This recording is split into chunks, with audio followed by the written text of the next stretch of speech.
Good afternoon, folks. I think we'll make a start. It's 5:30. There are still some people wandering in, but we've got a bit to get through this afternoon, so I think we'll kick off. My name is George Cowan. I'm the General Manager of the Council, for those who have not met me, and I'll just introduce the Mayor, Councillor Kashenka, to give you all a welcome. Thanks, George.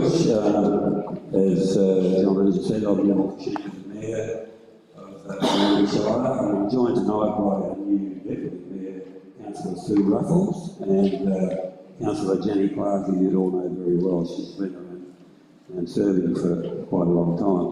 Also with us tonight is the Deputy General Manager of Infrastructure, Shane Wilson, very knowledgeable man, to answer your questions. And also assisted by Jesse over here, and James, Mel, and Vicky. So yes, I'm glad to see such a good roll-up. It takes a lot of putting together these events. It's the responsibility of the council and the councillors to remain sustainable, and that's pretty well what this is about. Particularly now that we have another year to go in this council, I want to leave the council in good order and a candidate for the next council. So I might hand you back to the General Manager and to Steve. Thank you.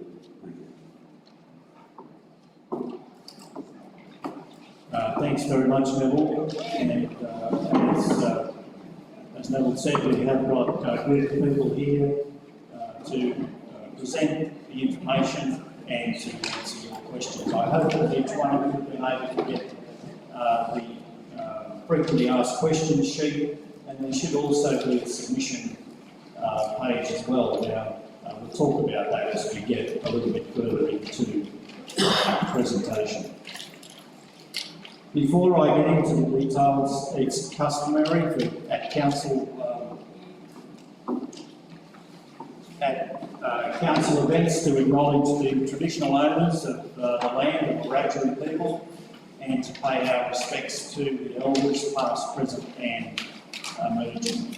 And certainly I pay our respects in that regard and extend that respect to any Aboriginal folk that might be with us this evening and or watching on the viewing. Now, in terms of viewing, we are filming the event tonight, and the film will go up on our website after the presentation.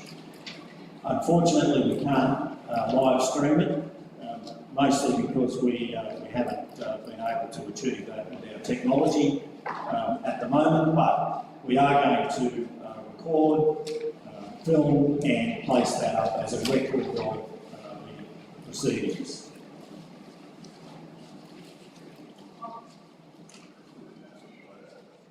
Now, I hope you can all read what I've got up there. I've got about 20 slides to go through, so it's going to take a little while.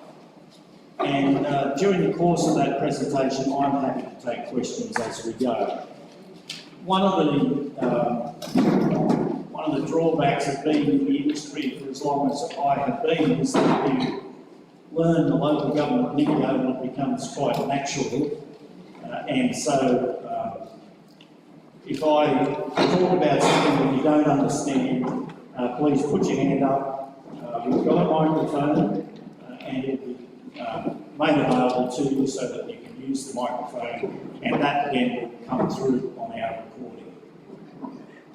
The purpose of this evening, okay, so we've got a bit of an agenda that I'm going to try and stick to.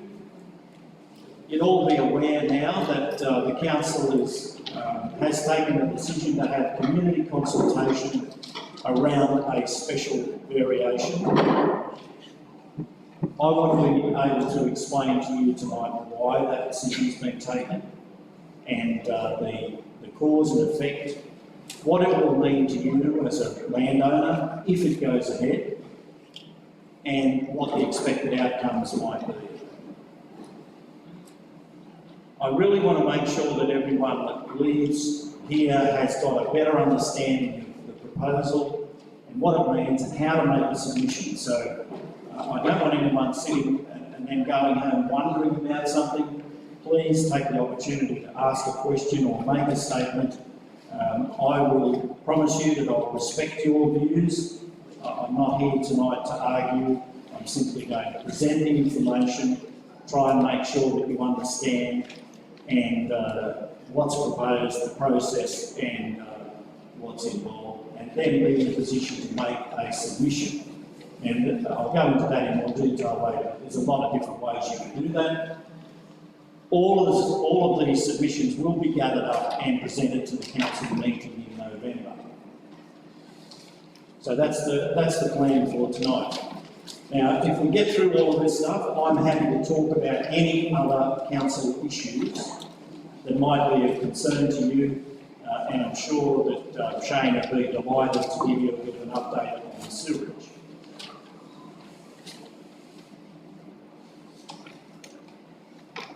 So I'm going to start out with a bit of pure local government lingo.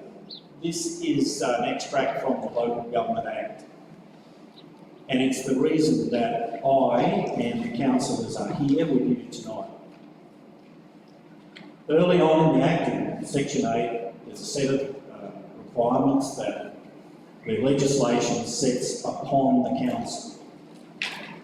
There's a bit more detail in the actual wording in the Act than I've got here. I've paraphrased it a little bit. Essentially what it says, though, is that the council's got to be responsible in its decision-making, in its budgeting and in its investments.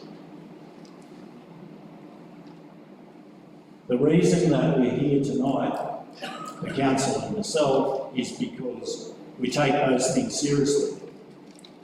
And the council has now got itself to a position where we need to make some adjustments in the income expenditure balance to make sure that we can carry out these things into the longer term.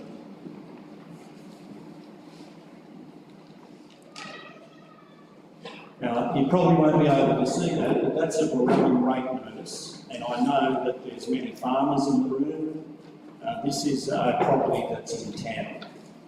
So if you live in town in Barellan, your rate notice will have on it a number of entries. It'll have the residential ordinary rate, and it'll have the garbage charges, the stormwater charge, and it'll look something like this. When we talk about a rate increase tonight, I'm only talking about the ordinary rate component of the rate notice, not the total. So if you live down here, your rate notice would be $910.60. We're not talking about a 40% increase on $900. We're talking about a 40% increase on the general rate component of $510. And fortunately enough, nearly all the properties in Barellan are on that $510 minimum. And I've got a little graph that will help us understand that a little bit later on. If you're a farmer, then pretty much the only entry on your rate notice is that general rate.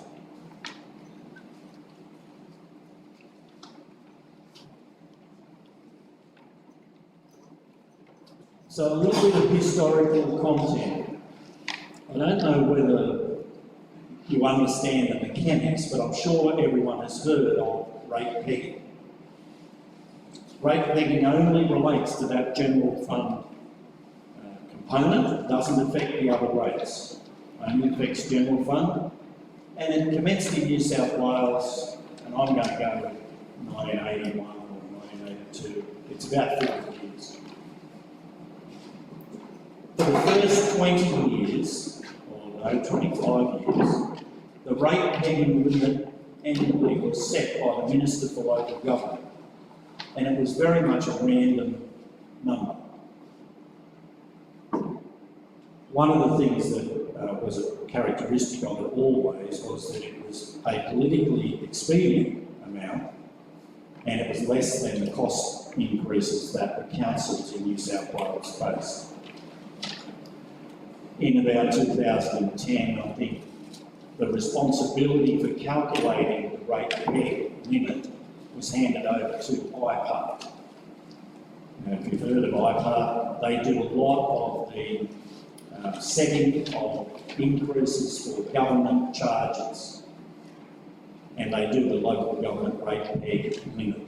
And they have a basket of costs that they gather together, and they use that to determine the limit. They make a recommendation to the minister sets it, and off we go. And typically that's a figure around 2%, 2.5%, something like that. It's nearly always a bit below CPI.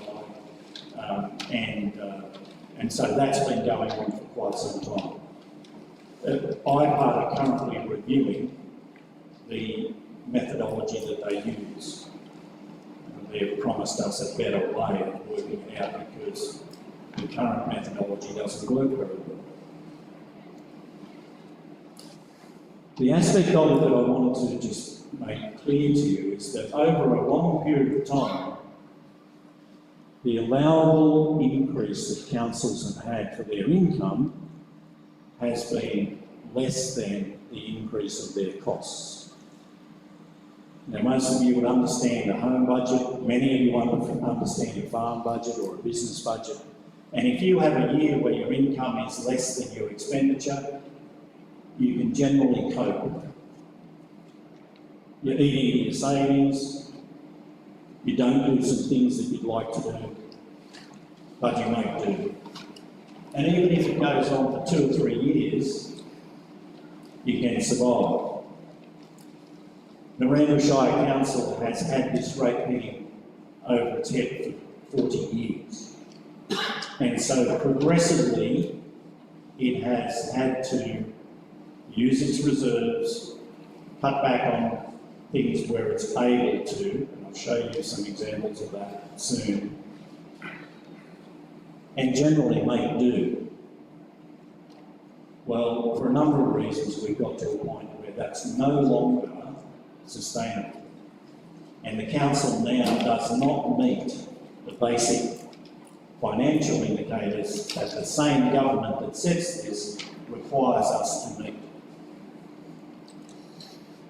One of those areas is the assets that we own. Now, the council owns something like $305 million worth of assets, and about 20% of those are either in poor condition or very poor condition. One of those things that's in very poor condition is some of the facilities at the pool, and you'll be familiar with those. And we've got a project underway to renew the Toddlers Pool area. I think we did the pumping and filtration systems last year. But that's a good example. We've got a number of roads that are in that same very poor condition, although we like to think that our roads are as good as any in the region. You guys that drive on them up here will know better than I do just how we compare to other areas. But over a number of years, our investment and our ability to invest in those assets has gradually diminished. And now we've got a backlog in assets to fix up. About $16 million worth of what the technical people describe as backlog. While that's been going on, of course, we've got what I've described as governance cost increases. And if you take some time and have a look on the website and read my reports, you'll see what the details of those things are. But in brief terms, things like the council's annual contribution to the emergency services. As you could probably imagine, with all of the bushfires and the floods, things like that that have been going on, there's been significant investment in emergency services capabilities. Every council in New South Wales has to meet 11% of the cost of operating those emergency services. And our contribution is $300 and something thousand, went up by 120 grand. this year. That's an example of a governance cost increase. Another example is our computer system, which I talked about. We've been very fortunate in that 20 years ago, the then council senior managers made a pretty good decision and purchased an accounting system that has stood the test of time. But the time's up, and I've got to replace it. And what we have to use now is a much more sophisticated, increased capacity, all-inclusive computer system. And the annual cost of running that thing, buying it and operating it, is one of our government's cost increases. I also mentioned in the paperwork the salaries of the staff. Now, I'm not talking about my salary, I'm talking about the staff. I'm going through a process at the moment where we are reviewing our staffing salary systems and how competitive they might be across the local government footprint in this area. Because they're my competitors when I'm trying to attract staff and keep staff, not just private industry. Our most recent appointments of senior technical people came from Melbourne, the South Coast, areas like that. And to attract people in, we've got to be competitive in the marketplace. Now, we think that we're about 10% below the market. On Facebook, at the moment, there's quite a bit of comment along the lines of, well, the council staff are hopeless. Why would you pay them anything? They're too overpaid. They don't work hard enough. This is ridiculous. I reject those comments outright, but because of this process, I'm not going to argue with people. But if you drive around Barellan and have a look, I think you can see the job that the council staff are doing. And my judgment is that that's pretty good. And the same applies in Narangba. So there's some money in this equation to increase the salaries. One of the triggers for the whole exercise is the Narangba stormwater project. And I know that that's an issue for Narangba, but it's an issue for the council. And big projects like that have to be shared across the Shire. They can't be just dealt with by one community. And a really good example of that is the sewerage scheme that's coming into Barellan. If Barellan had to pay for the sewerage scheme themselves, it would not occur. It just couldn't be afforded. But the folk of Narangba are also helping to pay for that. So with the stormwater scheme, the council decided that it was fair to share the cost. We've been through a process using hydrology experts, of which I am certainly not one. They've designed a project that they believe will provide a solution, and the estimate of the cost of that is about $16.5 million. And if you know Narangba very well, it involves a very big pipe, essentially from the bowling club area, through town, down Adam Street to the canal. And by the time it gets down to the canal, it's essentially a big box culvert. So it's a very expensive piece of work. Now, we have got ourselves in a position where we believe we can make an application to either the state or the federal government for help to fund that project.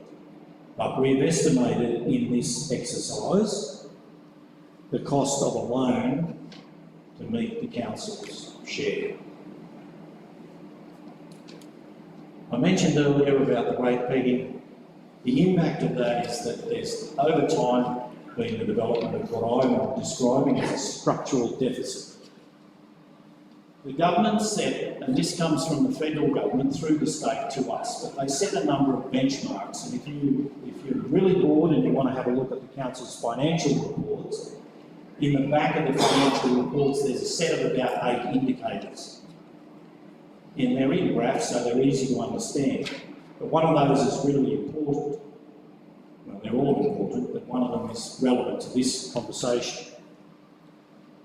The government that we have to approach to get grants of, all sorts of grants, but that same government has said to every council in New South Wales, you have to raise your own share of those funds. And we think that your share should be 60%. Now, Miranda Shire Council has not been able to raise 60% of its own source revenue for 5 or 6 years. The curve's going down. You just can't do it. If this proposal goes ahead, we'll stop that decline. We may still not get 60%, but we'll get close. Those of you that have been listening posts and been involved with the council for a few years might remember the term fit for the future. Back in 2012, the then Minister for Local Government made a decree that every council in New South Wales had to be fit for the future or amalgamated. Miranda Shire started looking at options and developed an improvement plan so that it could make sure that it had a good solid argument to put to the government that it was fit for the future and that it could meet the requirements of its community and be sustainable in the longer term. I wasn't here in 2012, but I was at another council that went through a similar process. If you go to our website, you'll see that improvement plan, and there's a host of actions that the council has taken over a period of time to cut costs, to improve efficiency, and to be in a position to do whatever it can for the future.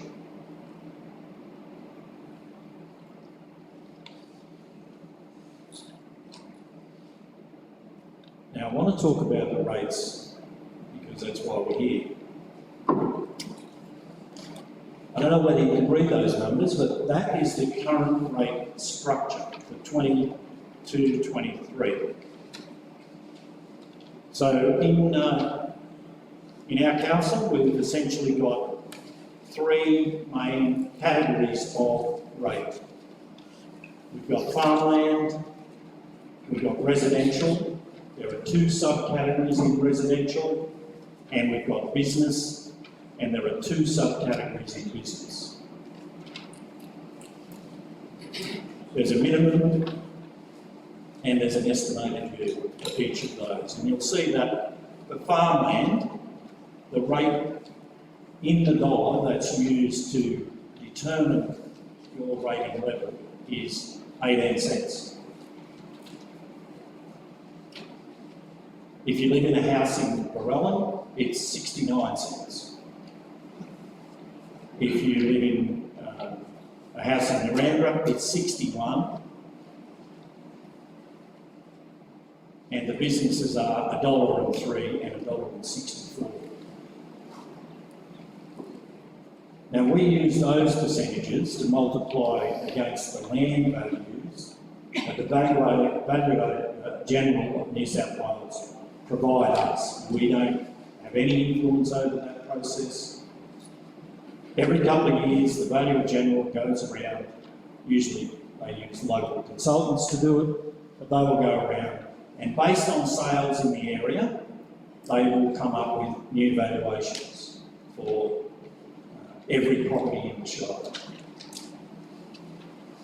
And I know that in Barellan, largely because of some very sharp pencils and high-priced sales of farmland in particular, the land values have gone up by more than the average.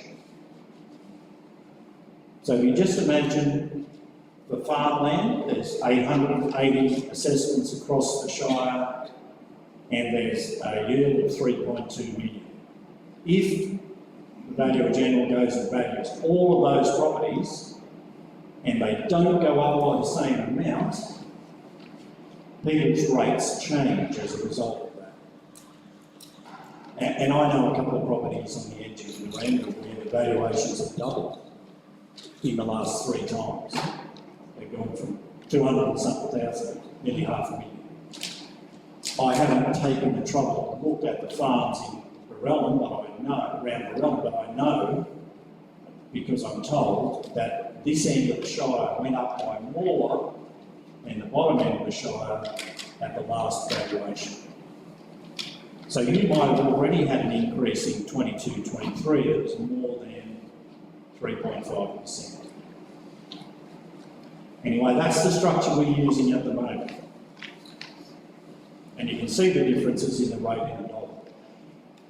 Essentially, rates are based on land values, and the more valuable the property you own, the more rates you pay.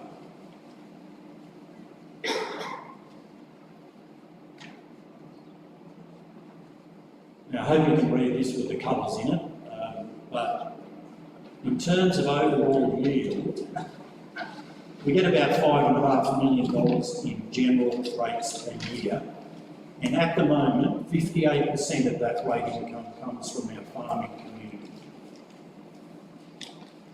33% of it comes from the residential community and 9% from businesses. And when you're making a submission about what you're seeing tonight and what you're reading, you might have a thought about whether you believe that mix is right and fair.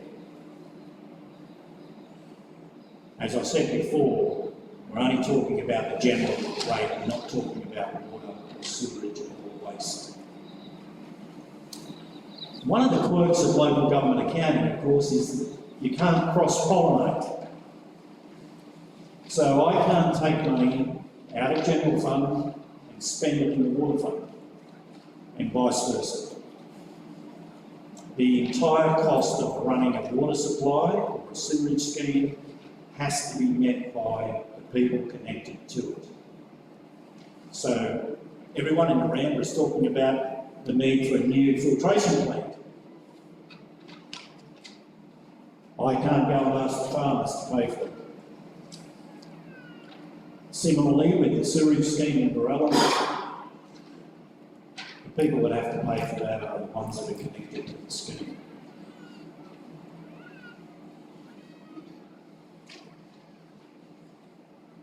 So we've got IPAR, and they run the annual rate peg legislation.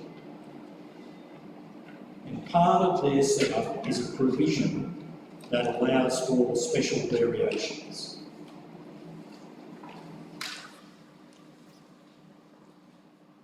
Something like 79 of the councils in New South Wales, and there's 128, I think, last count. Something like 79 of those councils have been forced to apply for a special variation since 2016. Some of those councils are close here, close by. Junee Federation Council, to name a couple. Leading went to community consultation last year and then didn't lodge an application. Griffith Council are going through the same process as we are at the moment. So it's quite common in local government, and in fact it's expected by IPA. The SVs can either be temporary or permanent. So you can have one for a few years and then it goes back to normal. Or you can have one that's permanent. What we are consulting with you on at the moment is a permanent increase. It can be either introduced over 1 year or 2 years. Go. Thanks, Jess. No, It's not working. that all? Super. So this little table, and I'm hoping that you can read it, but it's probably in the papers anyway. It shows those two scenarios. In fact, the base case is what IPAR have told us they're going to use, maybe, for the standard increase next year and the year after. That's 3.5 and 2.5.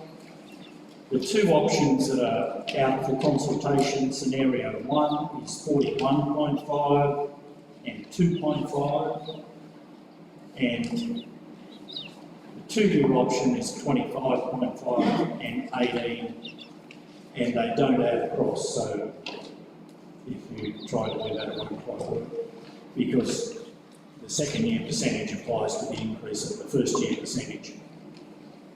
So I'm told. They're the options for the SD. When you do a submission, you could tell the council which one of those options you prefer. It could be 1, 2 or 3. Or some other number.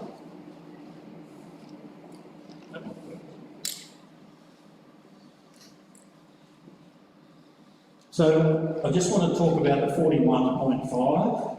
If that one is ultimately implemented, it will generate something like $2.3 million of additional revenue for the council. And I'm showing here essentially where that money is going to go.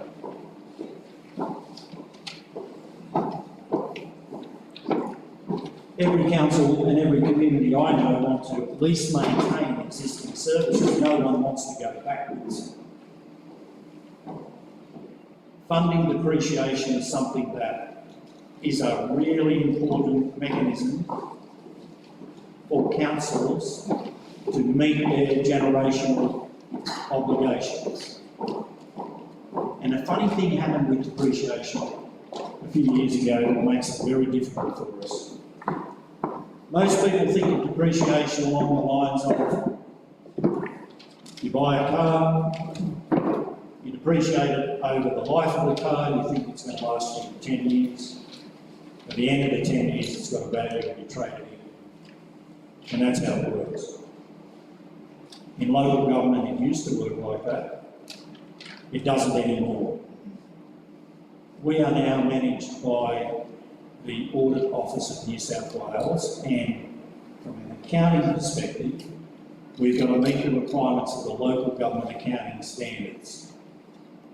In 2011, Brightspark decided that they would change depreciation from historical costs, which is the example I've just given you, to replacement costs.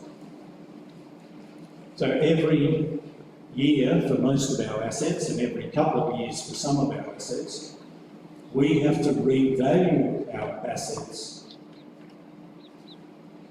to include in our accounts an anticipated replacement cost. And it's made funding depreciation nearly impossible.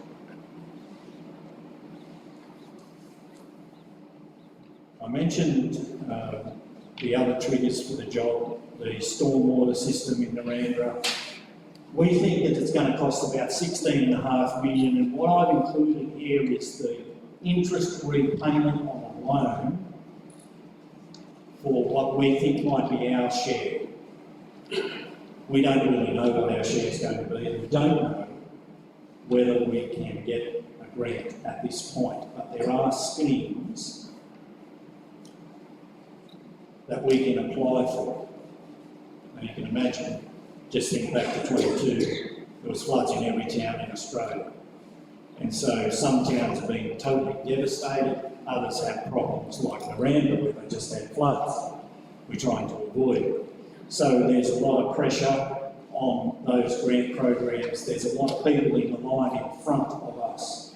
But we've had to allow something, and that's our best guess at the moment. So if we have to say between 10 and 20% of that 16 million, we'll have some capacity to borrow to meet our share so we can we can actually go ahead with the project. I mentioned the asset backlog. It's 16 million. We're going to try and allocate nearly $1 million to that. I've got a slide a bit later on about some unserved roads that might get some work, but there's a lot of work going into our asset management systems. We've got a very good idea of the condition of our assets and what assets we need to renew first. That money will go towards that. But even with that $1 million, we're still allowing for grants to come in at about $2.5 million a year, because we need $4.5 million a year to stabilise that situation. And I'm sorry just to give you the numbers, but there's no other way. Technology and compliance. We call tenders for the new computer system, so we know what it's going to cost. And I mentioned the labour market. The allowance there is for about a 10% increase in salary. Now, it may not be that much, but that's pretty typical across the public service, state government agencies at the moment.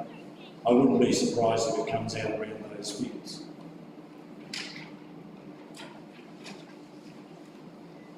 These are bare essentials as far as I'm concerned.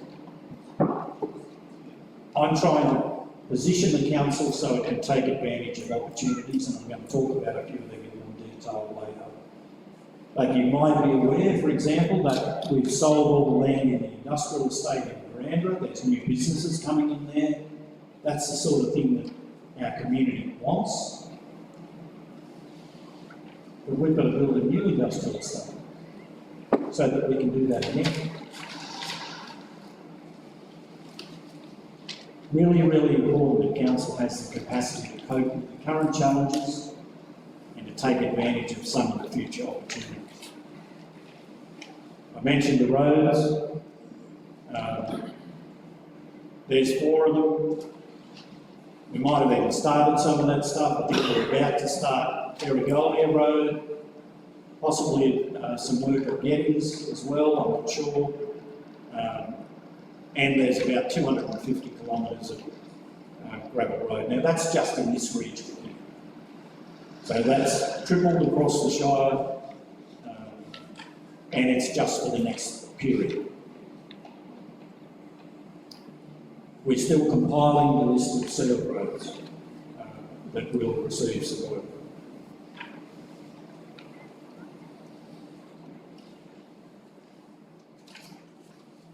So we'll go back to the rates for a moment, and this little table is a comparison. If you take the time to have a look at my report on the website, you'll see the full list of this comparison. So Group 10, you might see that there. Every council in New South Wales is placed in a group of similar councils. We're in Group 10. And those councils are scattered all over New South Wales. They're not just here, they're everywhere. And so it's reasonable for us to compare ourselves against those councils. In the middle column, you'll see the current situation, although 21-22 I know is past history, but I've got to use the published figures for the other councils, and most councils haven't completed their 22-23 financials yet, although your council has. So just reading down the columns there, I'm hoping you can read that. In the residential category at the moment, the Group 10 average is $848, and Miranda's residential average, this is not everyone, this is the average, is $699. In Leeton it's $1,012, and in Griffith it's $1,078. Looking at the business category, and this is Miranda Shire, not just Miranda Town, Narangba Shire is 1,233. The Group 10 average for businesses is 1,676. And in Leeton, it's lower, it's 976, and in Griffith, it's 2,865. As a bit of a guide, usually in the bigger regional centres, the business rates are higher. And in the smaller communities, I think it's because the businesses are probably not as strong. Their business rates tend to be a bit lower. In the farmland, at the moment, Narangba Shire is 3,669, and that's a farm with a value of just over 2 million, I think, 2.2, 2.3 million, somewhere around there. The Group 10 average is 3,106, which is a bit lower, and in Leeton it's 37, in Griffith it's 38. So in most of those categories, we're well below what's actually happening around us. I'm pretty sure that the residents of Narangba Shire don't expect to have lower standards of living, poorer roads, or poorer infrastructure, or less opportunities. Every litre of diesel that I buy is the same price as the ones in Leeton and Griffith. And electricity, all those things. So Just one question. What category are Leeton and Griffith? yeah, I don't know. I think Griffith's in category 4, which is the same as the other regional centres. Leeton, I'm not sure. I can find out for you, but I don't know off the top of my head. Well, I only put them in there because they're neighbours. So, 25, 26. These are the numbers if option 1, or it's actually probably option 2, but it's scenario 1, the 41.5%. If that actually is implemented, these will be the resulting numbers. So in the residential category, the average will be just above the average for Group 10. It'll still be lower than Leeton and Griffith. In business, it'll be lower than the average in Group 10, but it'll be higher than Leeton and lower than Griffith. In the farmland, the average will be much higher than the Group 10 average and higher than Leeton and Griffith. And that's one of the reasons why I suggested to you earlier that that's an issue you could think about in your submissions.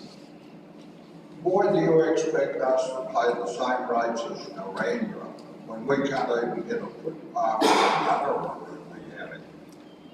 I don't expect you to pay the same rates as Narangba, and I'll show you some numbers in a moment. You will go into them, please, because the way you're coming across, that you're just saying Narangba. Yeah, and that's why I said that's Narangba Shire, not Narangba Town. Those numbers up there are Narangba Shire averages for residential, business and farming. We're in Barellan, we're not in Narangba. Yeah, I understand, Tony. I'm sorry, I'm not getting through to you. That's, You're saying what you want to say, but you're not getting clear to what people want to understand.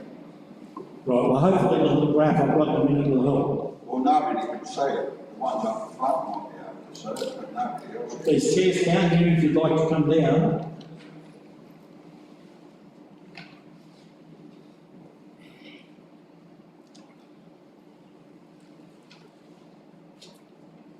So these numbers are a little bit hard to see as well, but they, and again I'll get to this in a moment, but many of the residential properties, nearly all the residential properties in Barellan are on the minimum.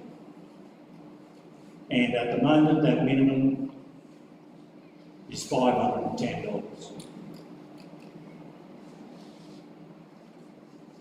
The business minimum is $510 in Barellan. In Narangba, it's $570. The farmland, although there are very few farms at the minimum, is 510. If the proposals go ahead, those numbers in the middle column and the right-hand column would come to fruition. So for Barellan,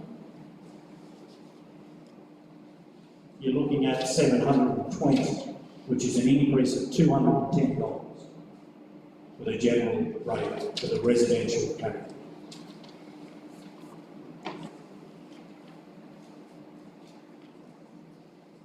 Now this is the Narangba residential rate, and this is the town of Narangba, not the Shire. So in the town of Narangba there are 1,476 properties in that dark blue zone, or 74%, where the increase will be less than $325. Some of the properties, the increase will be much more than that. And this is, Tony, for yourself, in Barellan, 92% of the properties in Barellan on the residential category are on the minimum and will have an increase of $210. And then you got 800 when the sewage goes through. That's correct.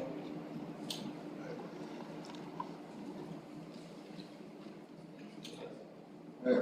These are the same numbers for the business in Narangba. And this is the one for farmland. Again, it's option 1, and the increases are more substantial. Even though the rate in the dollar is so much lower, the values of the farms generate a significant amount of income. And I think we've got 64%. Oh, sorry. I've got 2 slideshows going in. There you go. We've got 64% of the farmland properties where the increase will be less than $2,000. So that's a significant amount. Some of the farms, the increase is going to be more than that. For this area, I can say that the 7 properties there, where the increase will be $10,000, are all on the Murrumbidgee. Not quite right. There's 2 on the Yango Creek. The others are all big properties on the river. Try and move that one first this time. So I talked about trying to take advantage of opportunities, and I'm sure that you'd agree with me that these things are important. I lined up at the bakery for lunch today behind a gentleman who had a set of keys around his neck on a lanyard, which were caravan keys. And so I broke into conversation with him, asked him where he was from, what his caravan was like, blah, blah, as you do. He was from Melbourne, he was staying in Narangba, and he was blown over by the quality of what he found when he came to Narangba. It was his first visit out of Melbourne. He'd been at the pool for a swim. So he was the only one there, which wouldn't surprise me because the school holidays were pretty full. While we were chatting, there was another couple sitting at the table next to us, and they joined in, and they were from Alexandria. Same comments. My brother and his wife came down from the casino to go to the good old days. And they surprised me, and they rang me up and said, guess what, we're in Barellan. We're coming to see you. I got the same comments from them about the quality of life. And to be quite honest with you, some of those people who were affected by the floods, their lives have been tipped upside down. And so I think it's really important that we cling on to what we've got. One of the things that the community demand of me and the council is to pursue economic growth. And so I mentioned the industrial estate. Another way of doing that is tourism. We support events all over the Shire, all year round. The good old days, God bless them, look after themselves largely, and they don't put much impost on the council. But tourism is really important. It's new money coming into town. The Australian Airline Pilots Academy, we're trying to woo. I mentioned the new industrial estate. Everyone wants to see population growth. For the last 3 census, the population of the Shire has been going down. That's nobody's fault. I think that's a natural outcome of what's happening on our rural communities, our rural farms. Families are leaving, families are getting smaller, farms are getting bigger. I drive around at night and you don't see a light. I want to be in a position where I can influence the state and federal government to give this community financial support. And there's plenty of opportunities for that. Councillors have got a wish list. I don't know how many times I've had people approaching the council about public housing. There is absolutely no capacity in the council to do anything like that at the moment. Aged care, council used to be in aged care. I think we put some money into the units down here. Maybe we'd like to do something like that in Narambra, but we can't do it. Lake Talbot needs to be deepened. They're already getting jitters in Wagga with the heat coming and the no water for Lake Albert. Lake Talbot's a really important regional facility. Am I right or wrong? Is there algae in Griffith? There might be a problem over there too. Our koalas, a great opportunity. The Barellan flood levy. I don't know whether you've seen the plans for that, but they have been displayed up here. There's an estimate, I don't know how reliable that is at the moment, but that construction work is about $5.5 million. There is a flood mitigation grant program in New South Wales. Councils put their projects on that list, and if they're lucky, their name comes up eventually. But that always requires a contribution from the local community, from the council. That varies from 1/7 to a quarter. So I'm sure that this community would like to have some protection from the floods. We don't want to repeat it 2012. The impact might be less if the town is sewered. I'm not sure. I wasn't here in 2012, but I understand there was a lot of evacuation. And the reality of septic tanks was brought home.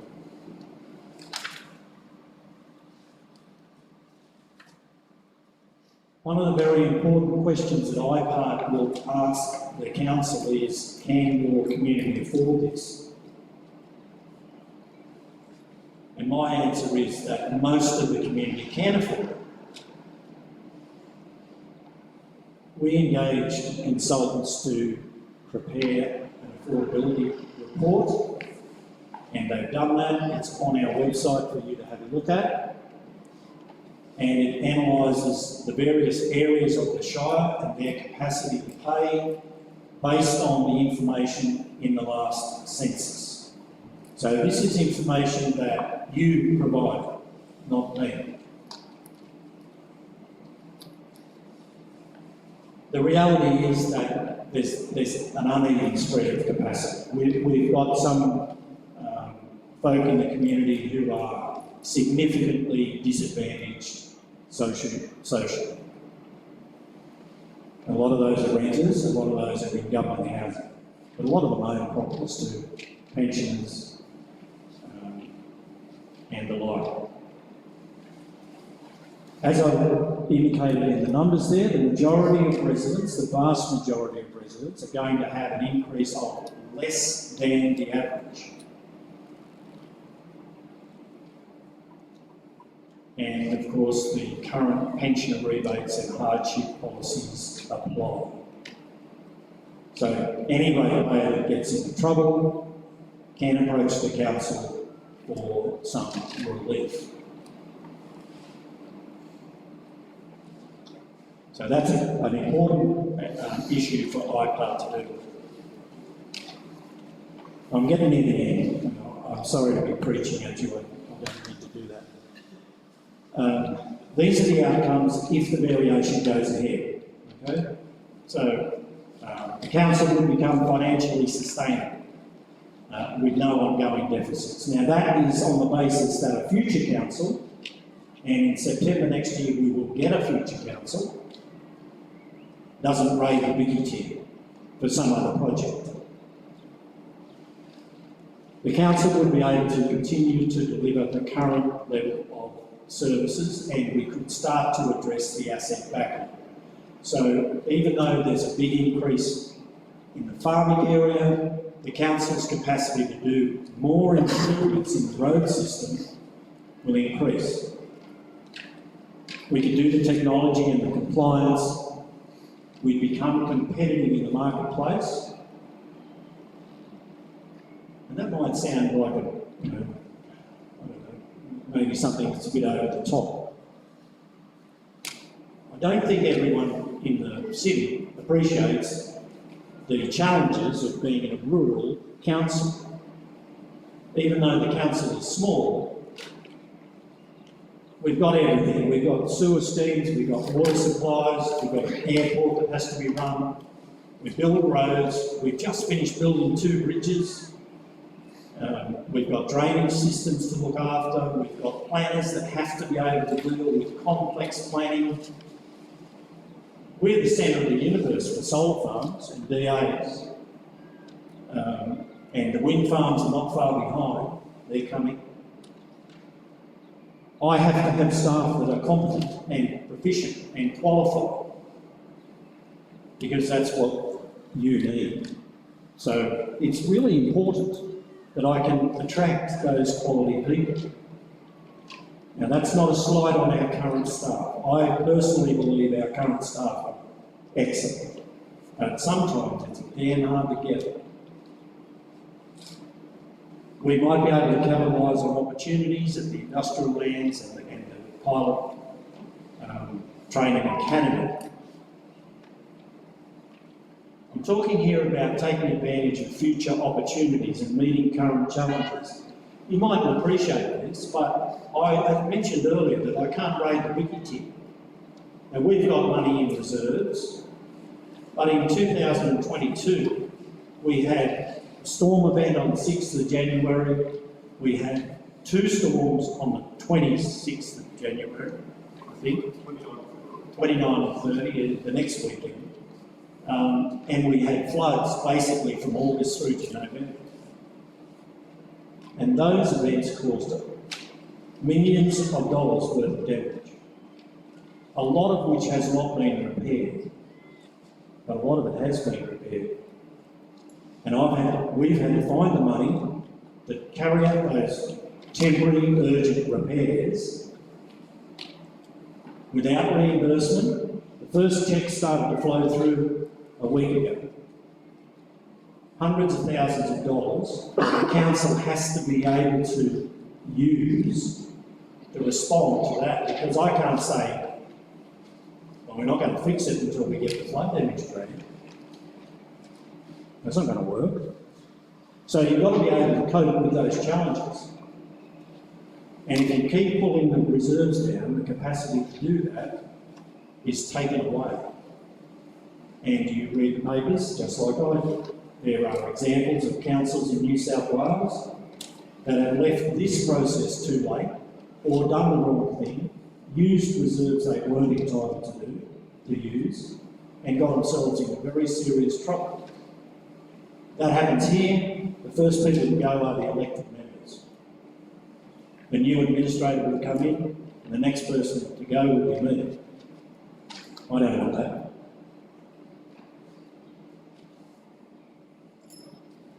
So what's the other side of the coin look like? If the special variation does not proceed, and there's plenty of ifs, so all the submissions that we receive go back to the council meeting in November. The councillors will have to make a decision. If they decide to lodge an application with IPART, that's got to be prepared and lodged. IPART will then advertise that proposal in this community and go through a consultation process themselves, and then they will make a decision about whether to approve or not approve. If they approve it, then the council in May has to actually do it. So there's 3 occasions that could affect the outcome. If it doesn't happen, we can't keep operating like we are. Stronger Country Communities grant program, which you mostly would be familiar with, has funded a really large percentage of the improvements to community facilities across rural New South Wales under the Liberal Nat government. And we're no exception to that. So the facilities in the sports ground, in this building, in the sports ground in Miranda, in the parks. Some of those grants came to council, some went to private organisations or community groups. We have already been told that that grant program is dead. There's no more.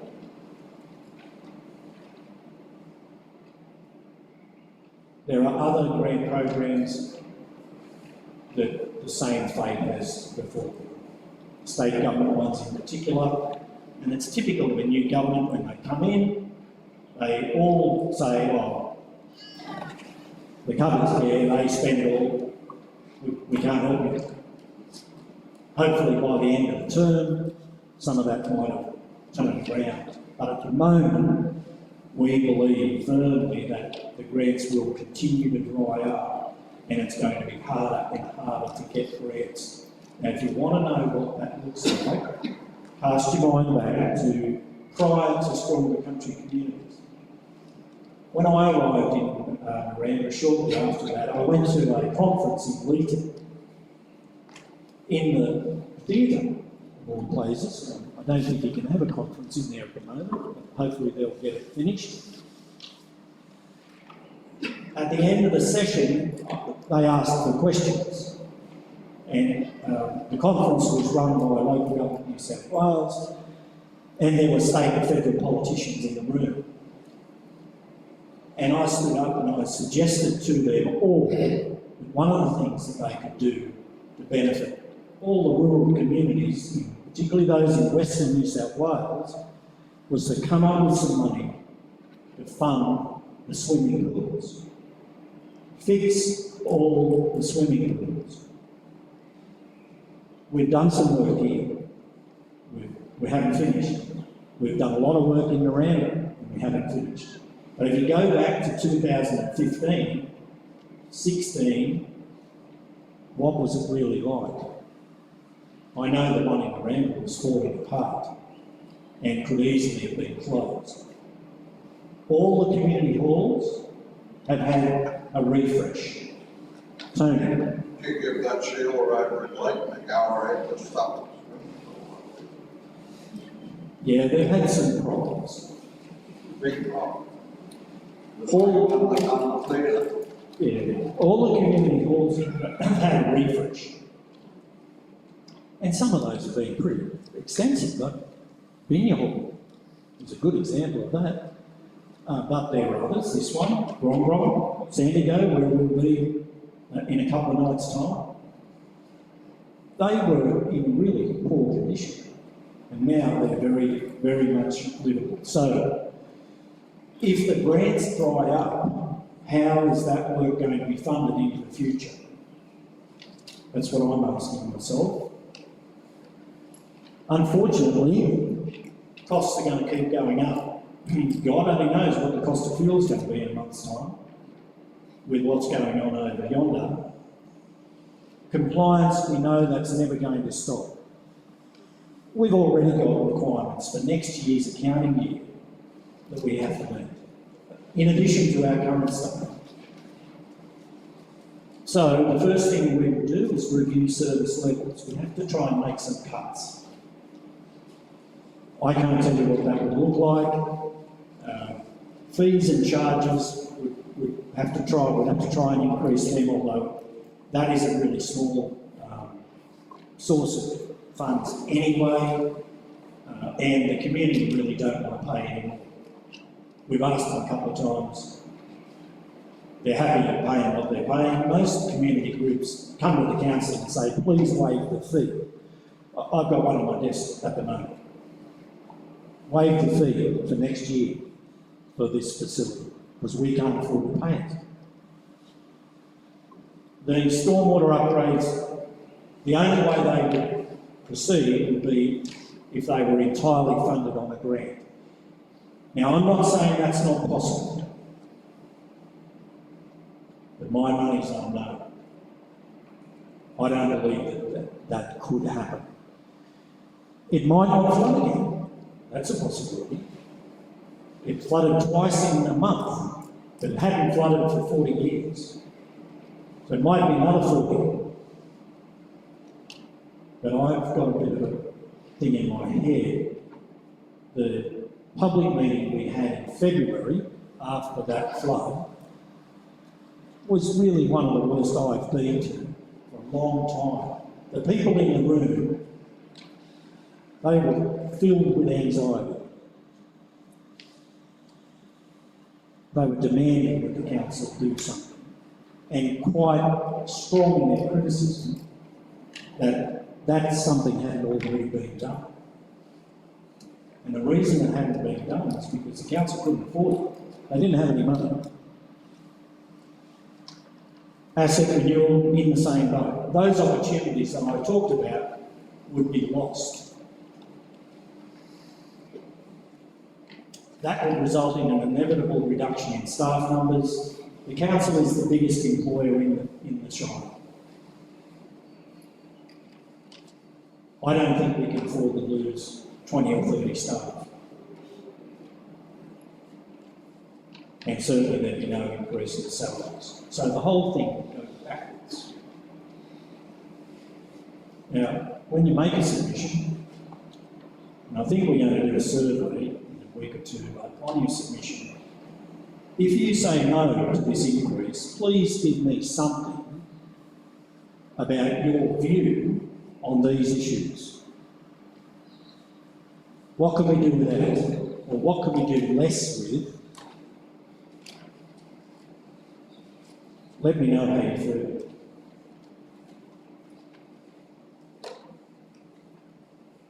Nearly at the end. Machine's wearing out. No, go back for me, please, Jess.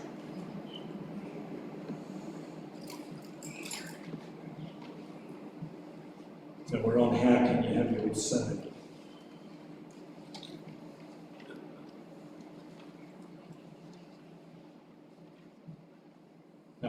Thank you. Now I know that not everyone's on Facebook, not everyone's on the website, but a lot of people are. We've got a population of 6,000 and there's 4,800 on our Facebook page. I live in Miranda's got a Facebook following of nearly 10,000. I'm not quite sure about the community notice board up here, but it's pretty substantial. Anyway, there's a bit of information about it. How you can have your say. You go to the website, there's a landing page called Special Variation. If you scroll down, there's 8 or 9 documents attached there at the moment. You can take your time and read through those documents. If your technology is not real good, let us know and I'll provide you with a hard copy. please don't everyone ask for a hug, because there's hundreds of pages of this. There's a couple of things on there though that are really important. So one is an online estimator. Now you would have all hopefully got a letter in the mail from me that said this is what the likely increase of your property is going to be, but if you feel like it, you can go onto that estimator, type in your assessment number, and it'll tell you the increase for options, for both options. You can have a look at it. Tony? I rang up about 2.5 weeks ago and got told that this meeting was on. Yeah. There's letters to say that this meeting was on in the letter, got here yesterday morning. Yeah. Do you think that's enough notice? I believe there was plenty of notice. What's the date? Now, I've already talked, Tony, about the other means of people knowing. Yeah, but not everyone's on that stupid Facebook or whatever you call it. No, that's true. They're not.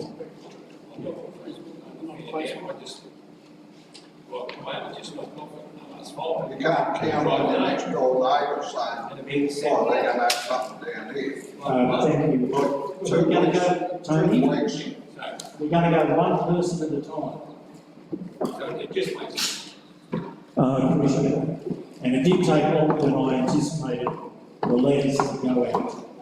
But as you can imagine, I couldn't do anything until after the council resolution, which was on the 19th September. Then we had to print the letters, roll them and get them out. The last one was building last week, and some of those have just been, and I do apologise if that's made any inconvenience for you. I live in Kruger. Everybody else last month. The letter was written on the 22nd of July.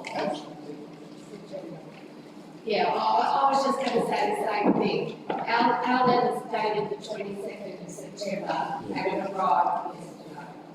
I reckon Not an hour away. No, it wasn't deliberate. The letters were printed on the 21st. That's why they're dated the 21st. It's taken us a couple of weeks to get them out of the building and in through the mail system. And none of that's been really as quick as it could have been. Ross. Thank you.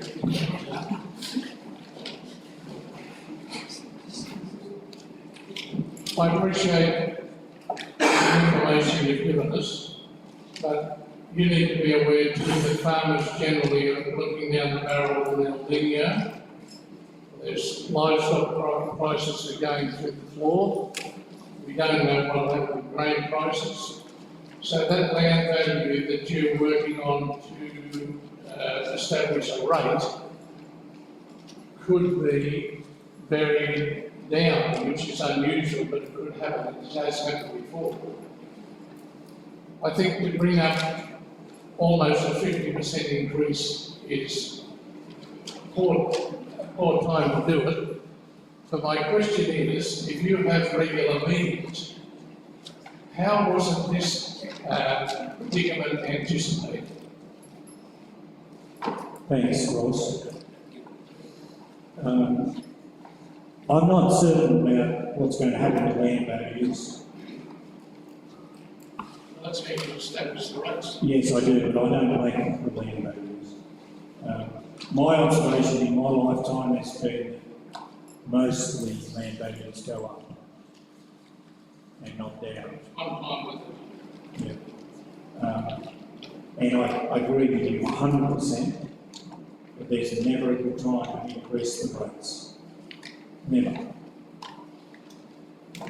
Whether it's the right time now is a really valid question. You, what was the other point you made? With your regular meetings, Oh, have yes, sorry. Yeah. Well, the council's been aware of its financial position for some time. It gets reports quarterly on short-term budgets and annually on 10-year budgets. And all of those budgets have reflected what I've explained here. They're not necessarily sticking out, but long-term trends have indicated this problem was real some time ago. Now, maybe the council was at fault for not going through this process 2, 3, 4, 5 years ago. But I'd like you to understand that the councillors are not here because they like it or they want to do it. They're here because they believe they've got to do it, despite the fact that it's hard. So, getting back to having a say, and one of the reasons for having a long exhibition period, and today's the 10th of October, the exhibition period doesn't finish until the 2nd or 3rd of November. And even I'll take submissions right up to the day of the meeting in November. So we're out on display for a longer than normal period, appreciating the importance of the issue and how difficult it is to get things around. So in addition to looking at the rate online estimator, there is a automatic have your say facility. So if you don't need or want to send an email in, you don't want to write a letter, you don't have to. You can hop on there, just type in your submission and send it off, and that will come in automatically. So it's very easy for you to do that. And I invite you all to do it. All of those submissions will go to the council rules at the meeting in November, at which time they'll make a decision about whether to lodge an application or not. So it's really important that you put your thoughts into those submissions. So this is the community engagement program that we're about halfway through that. No, not even quite halfway through that yellow box. We're in Barellan tomorrow night and Sandigo the night after, and then next week there's a couple more in Naran. And if you've got friends that missed out on coming tonight, they're welcome to come to Naran. You don't have to be born and bred in Sandigo to go to the Sandigo meeting. But I expect the majority of people that go to that will, in fact, be part of that community. Tony? Could you, not a perfect estimate, but a rough estimate of 6 years of stock paid in cash, can you give me a rough estimate of what you and Macquarie Bank make out of the 1.4% that you get? Use the cards? I honestly don't know the answer to your question, but I'd be surprised if council makes any money out of taking payments like EFT. And whoever the translee is, the person that's on the thing, has got a 1.4%. They're shared between the bank and whoever's the money's going to. All right. Look, The other thing is, if you pay cash on the card, it should be automatically go straight into that card. It shouldn't have to wait till the next day before it goes through. Cash is an instant transaction. Okay. Look, If I put $100 into your account, it goes straight in there, doesn't it? I wish you would. But if you pay cash through a card when you're paying your rates, it doesn't go straight in. No, I think that's right. I think it goes into our account the next day. It goes to the Macquarie Bank. Yeah, we use we have to, like everyone, we have to use a carrier. We're not a bank. But what I'll do, Tony, is since you asked the question so nicely. Cash is Australian legal tender. It is. What's wrong It's on the way out. It's cheap to people can't believe it, I don't know how. Right. What I'll There's do, people out there that still got checked. We're going to finish this meeting, or just keep on going about other stuff, we're here for about other business. yeah, thank you. Tony, I'll get an answer for you and I'll make it public. So this is the community engagement program. We've talked enough about the have your say stuff. And I can tell you, if this community would like to have another meeting up here, because there's a number of people that weren't able to make it, I'm sure that the team would be quite happy to come back.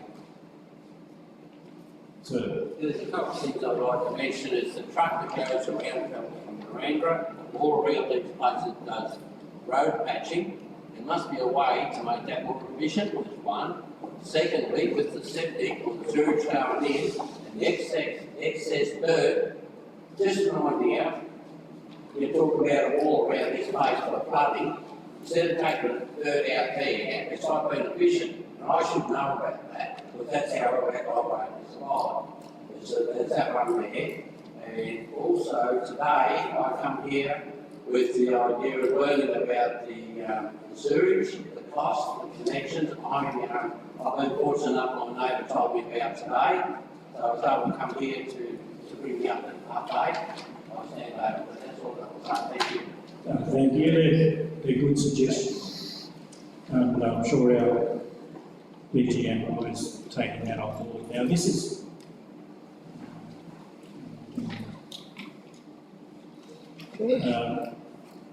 sorry. Just over.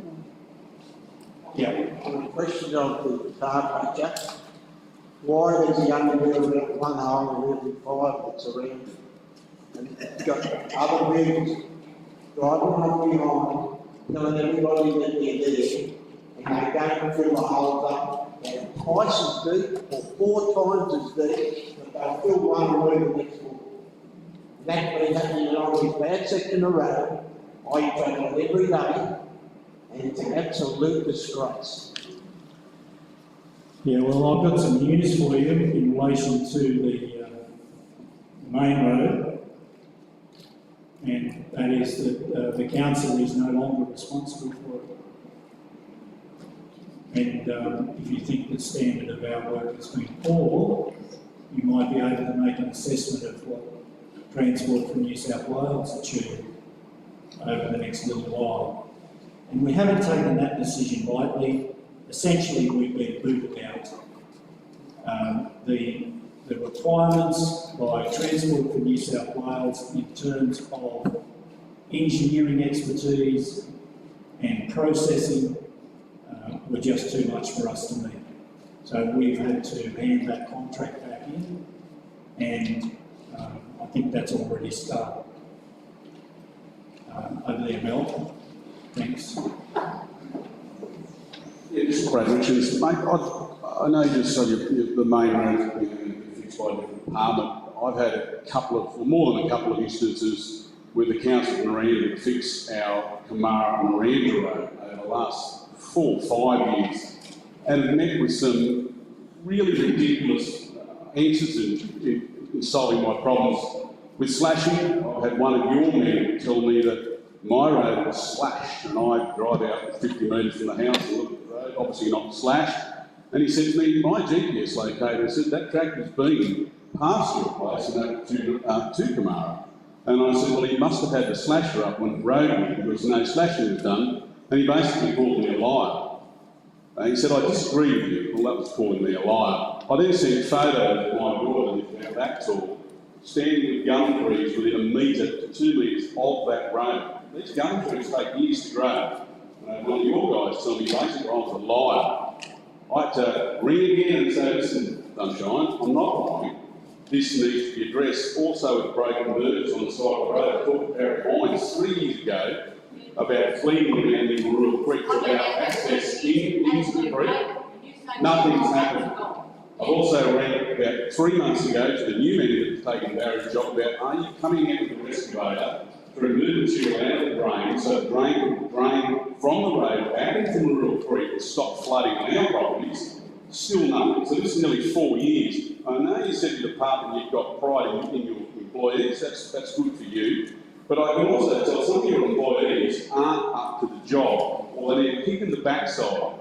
Because why are we going to continue to ring up Alison to know as well as I do, she's on the same road. We've had grass that high just a week before harvest. Fire danger is crazy. Nothing's done. I think on one tractor broke there, haven't got another tractor, haven't got, there's always an excuse. Or, no, the GP is located, send a tractor on your road. No, that was a lie, a blatant lie. So you want a rate increase so much, you want us to pay more rates, I want to see some more activity. That's what I want to see. You want more money, we'll do more work. That's fair enough.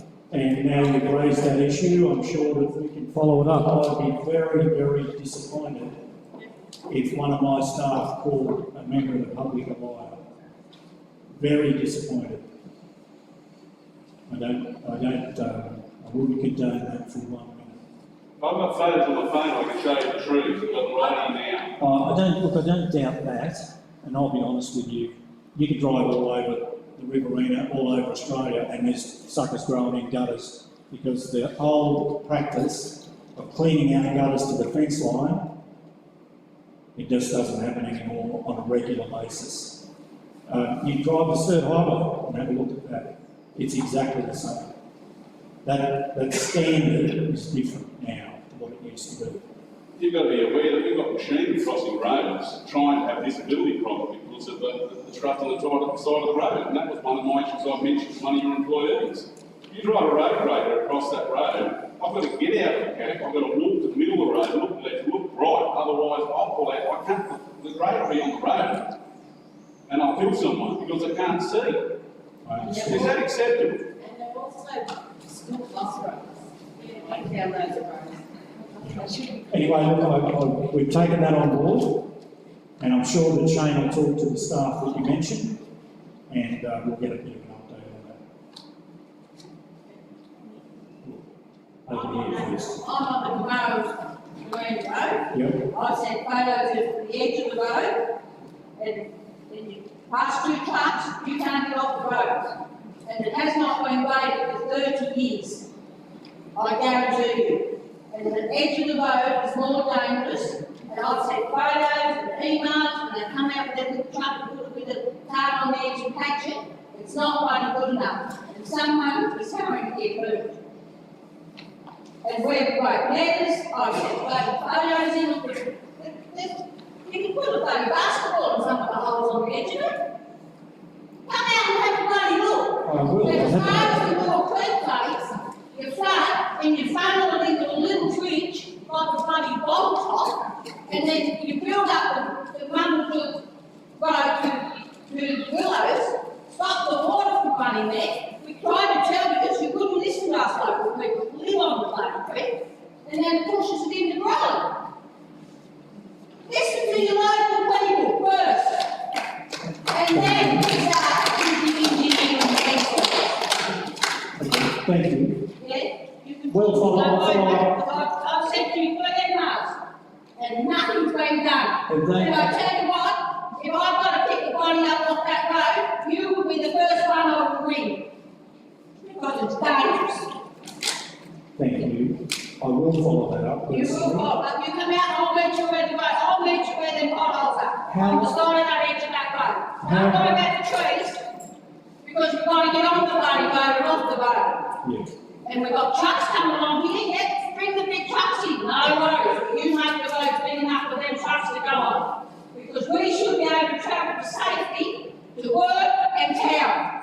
In Well, safety, look, I and agree. we're not. I agree totally. It's all right, you put the rates up, keep going, buddy, because you don't want us out there. We're working our asses off. You just said, we don't use the swimming pool to Randra. We need a road that's safe. And I agree 100% with you. We'll do something about it, instead of sitting up here, putting your wages up, saying to us, right, you just keep going. You say you're a big employer, you look at what us farmers do. We employ people all over the world. We people all over the world. But you just keep giving it to us. Do Did you send those emails in recently? Yes, I did, and there's photos. I even put a haystack to show you how far they went in, and I sat a shoe on the photos. I've sent them in. I've gone to the trouble to show you what I'm picturing every day. And no answer, no nothing. I haven't seen those emails, but I'm not suggesting they're not there. I lost in the system. You've got such good employees. Where is it? The girls at the office are beautiful. Don't get me wrong. You say that you want emails, you've got it, and you haven't seen it. There's three. I'll follow that up for you.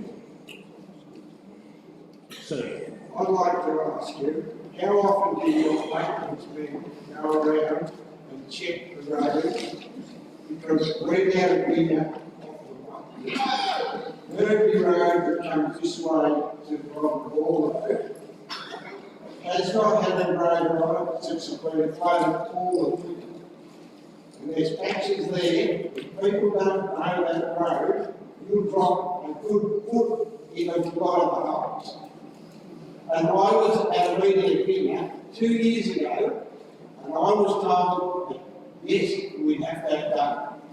And from Kiln Road to our farm gate, there's 700 metres that Dalton's use for truck that area all the time. And every time they take out the mess, if it's wet, if it's dry, it doesn't look too bad.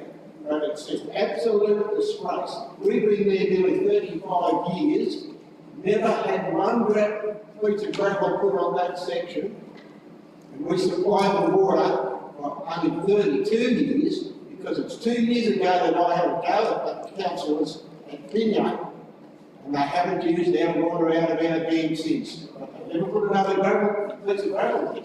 I remember that meeting at Vinnie. I think you were the only one there. I was. I did it some too. That's okay, that's what I'm looking for. They're called listening posts for a reason. But there's patches that you haven't done along that section from Rockall Road back to Burberry Station that are absolutely disgraceful, and people use that every day. And like when down Kiln Road, that little piece that goes down from our place back to West Britain and Burberry, it's no worries because we don't use it that much. But it's still a good gravel road. Yeah. But you're grabbing a road now, coming down on Stevenson's Road, get down to the Vinnie School. That road would be one of the best gravel roads in the area here. And down here, there's holes 18 inches deep. So what's the name of the road you're concerned about? Not the Merrily Road from Barellan to Merrily, from Merrily back to Robert Hall Road. And Kiln Place is on the outside as you go to the right of Merrily Gate, instead of coming to the We got that. Now, I did show a slide, I think, that listed 4 or 5 roads that are due for gravel reshoot. There's a couple of 100 kilometres of gravel road with grade as well in the next period. So You're only wasting your time trying to grade these ones, the pieces. There's no bloody gravel. there's no gravel on it. Well, we'll try and fix it. That's why I asked you the question, because I looked at those roads that you're going to do. They haven't got that gravel on it at all. That was told to me. They did 2 kilometres that was just black dirt put up from Merrily Gate back this way. They did that section and just left it, but they're running out 3 truckloads short, so they're still breaking holes just before the next buildings. Very good. If we found like some of you blokes do what you do on roads, we'd all go bloody broke. And I'm not bullshit, I'm saying it's fair dinkum. I believe that. I drove around the top of the area to the north of Binya 2 weeks ago. And it's pretty obvious that the farmers in that area know what they're doing. Just an idea, just talking to David here, is to perhaps make an appointment with him and say, right, just give me a rundown on that section of road, so then you don't have to think what you think. You actually know from the real the people that are putting up the problem. It'll make it easier for you. first-hand information? Yeah, no, I agree. Unfortunately, we've already got a bit of first-hand information, not just from there, but also from the Flavio Commission's discipline. But we're not taking advantage of it, so I'm going to just make sure that something's done about both of those situations. Other questions? I believe my voice is just better.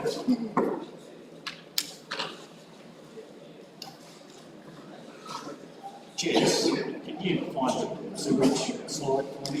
Sorry, which slide? Barellan sewer. It's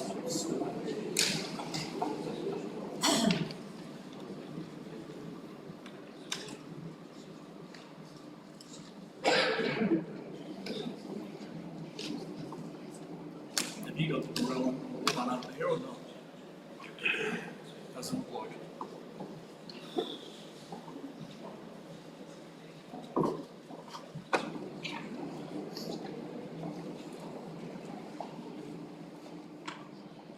That's the one that's been running the entire time. It's It's not on. It's not on there.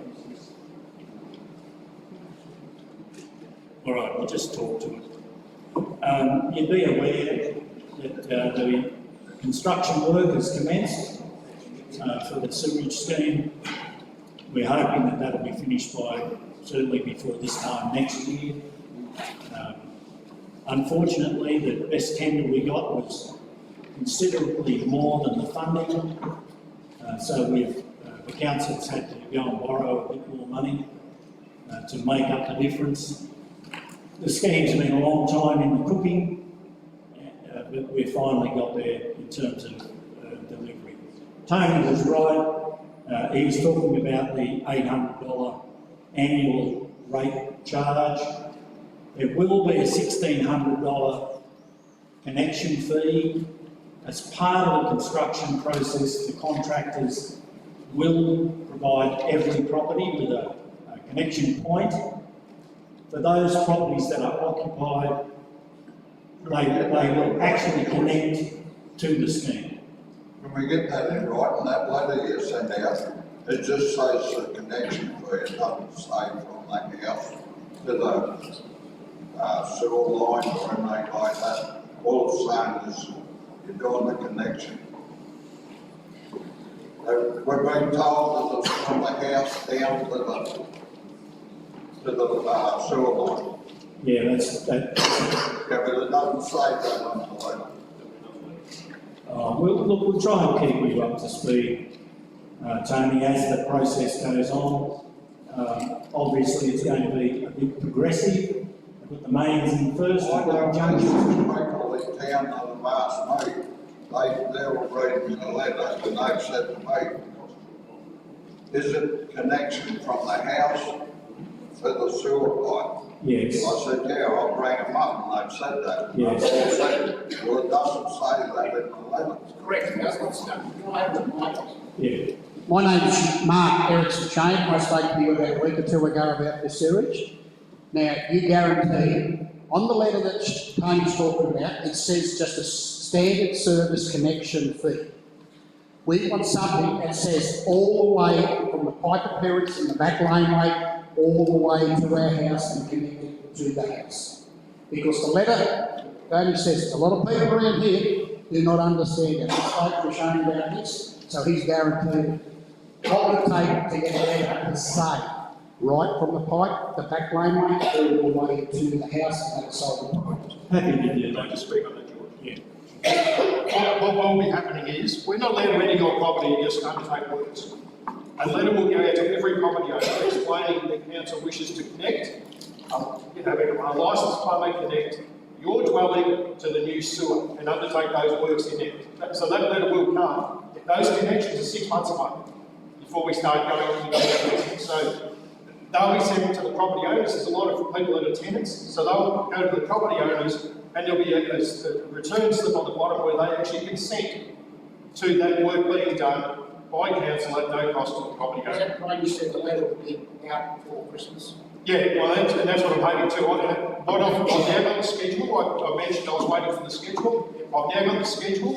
And I want to be able to put on there that it's anticipated that your connection will be 8, for instance, and be able to put that detail in there. That would definitely be coming.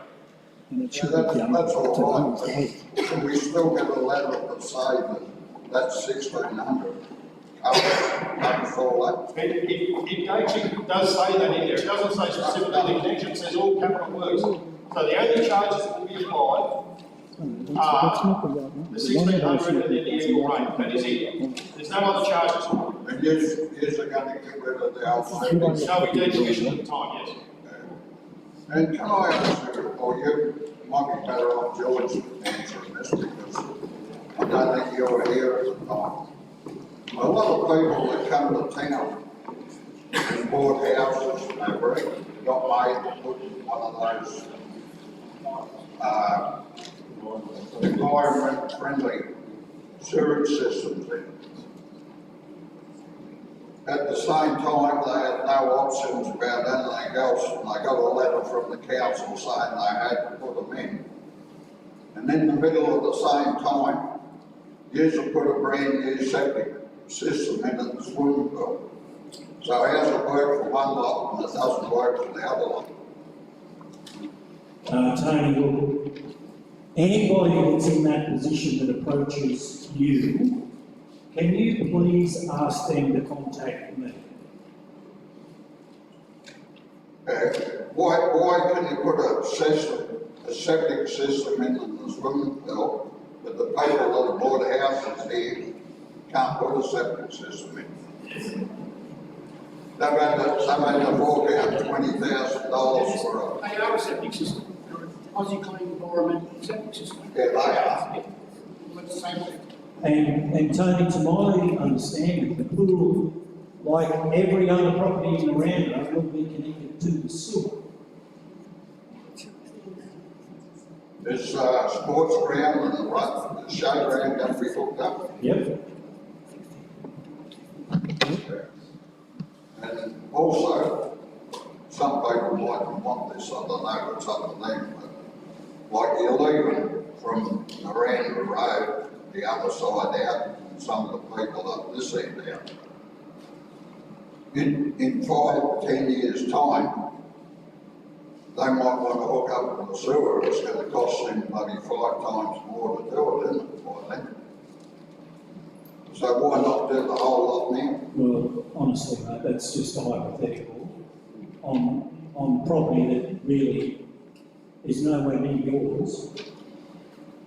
So if I'm approached by any landowner in that area, I'll have a look at it and give them a sensible response. But that's just hypothetical stuff at the moment. So please, what I said to you before. You're doing it the town that 3/4 of the people didn't want in the first place.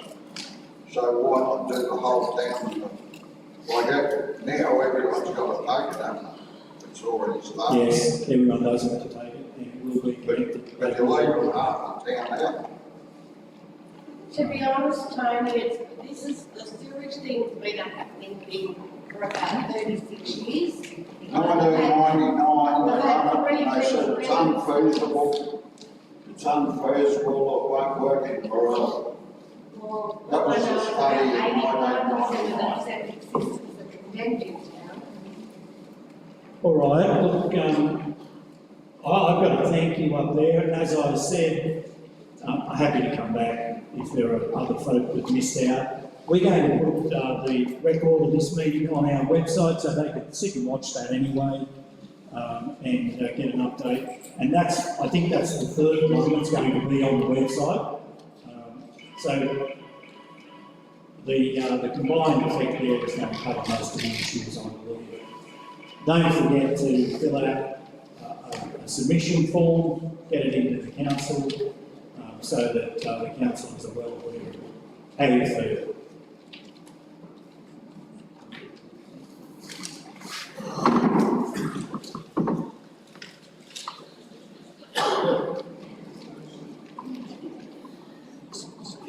Okay, well, once again, thank you for this great turnout. This was never going to be easy. As I said earlier, the councillors, I think, made a very good decision to do it now. We could have easily waited till the next council and then they could have said it's all their fault. But it needs to be done. It's never a good time. Not forgetting, of course, that we had COVID as well, and I know we don't want to blame everything on COVID, but it wouldn't have been a good time to introduce it then either. So, again, thank you for your questions, and I know the staff will follow up. I've been writing furiously there with notes, and so we'll get back to you, and the councillors will ask the question anyway, if there's anything to follow up. So, again, please fill out the forms, and if you have any further questions, please submit them, because that's how the councillors will make their decisions.